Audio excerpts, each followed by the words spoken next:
When a police officer offered a ride in the middle of the night to a young man walking in the freezing cold, he had no idea it would change both of their lives forever. From Jonesboro, Arkansas, please welcome Officer John Shipman and James. What a wonderful story this is. So you're driving, and it's what time of the night? It's 2 o'clock in the morning. I had just finished up working my off-duty job. It was about 19 degrees at night. It had been snowing and freezing rain in the area for a while.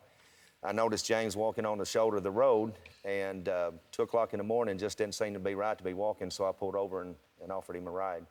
And, well, did you think he was like, his car broke down, or you just, I mean, what did you, it's kind of weird to see somebody. Was it the middle of nowhere? Where was it? It was on Red Wolf Boulevard, and it was just outside of Arkansas State University.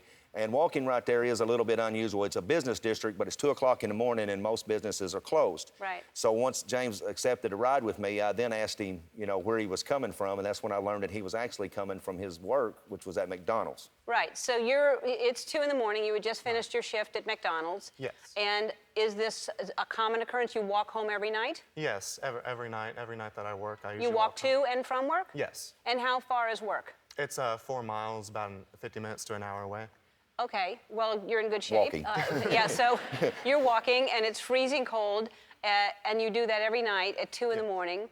And what's going through your head when you're walking at that hour of night? Well, a lot of things are going through my head, but most of the time I'm thinking about my mother. You know, she works 12-hour shifts 5 days in a row sometimes, and I'm just thinking that, you know, if she can work 12 hours in a row, 12 hours in a row, 5 days a week, you know, I can walk 2 hours in total, you know, to and fro work, and then, you know, 8 or 9 hour shift, you know, it's not a big deal. So, well, what did you think? Did you think you were in trouble or something? What were you dressed like? Well, I had like 2 layers on, you know, because it's 19 degrees, and I had both hoodies on, hands in pockets, so I just assumed I looked suspicious when, you know, he was pulling me over. Right. Well, or not pulling me over, or stopping me. Yeah, right. Which was it? No. You messed it up, James. What a good thing All right, going. so now you're good friends. Yes, ma'am. And you found, so you're in college. Yes. And what are you studying? Double majoring biology and chemistry. I'm planning on becoming a pharmacist. And you're going to McDonald's because you're trying to save up enough to pay for college on your own. Pay for college. You know, I oftentimes send money to my mom because, you know, she has troubles sometimes, you know, paying for everything. So I'll send money back to my mom or my friends. Wow.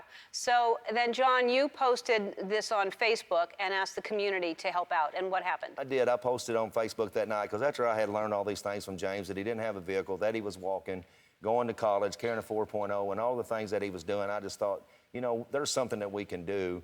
And the next morning, the citizens of Jonesboro had just stepped up. My Facebook was full, my inbox messages, my telephone. And by Monday morning, we had raised him $3,000. We had him a car. And right now, we're actually at a little over $7,000 raised. Wow. That's amazing. Yeah. Good for you. Yeah, the citizens of Jonesboro stepped up and hit this out of the park. Yeah, that's amazing. Well, good for you for stopping and not just giving him a ride, but learning more about him, and what an amazing young man you are. And here's the good news. We, this season, partnered with something. It's an ebook service. It's called Entitle. And every time someone signs up for Entitle, they make a donation into our scholarship fund. And we want to help continue your education by making you our first recipient of our Entitle scholarship. And we're going to give you a check for $20,000.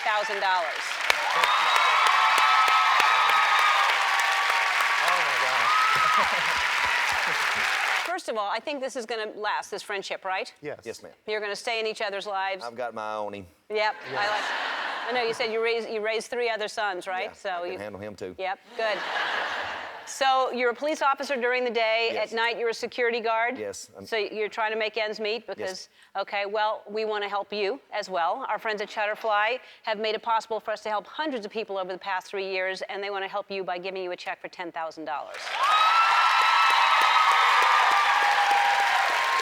Thank you so very much.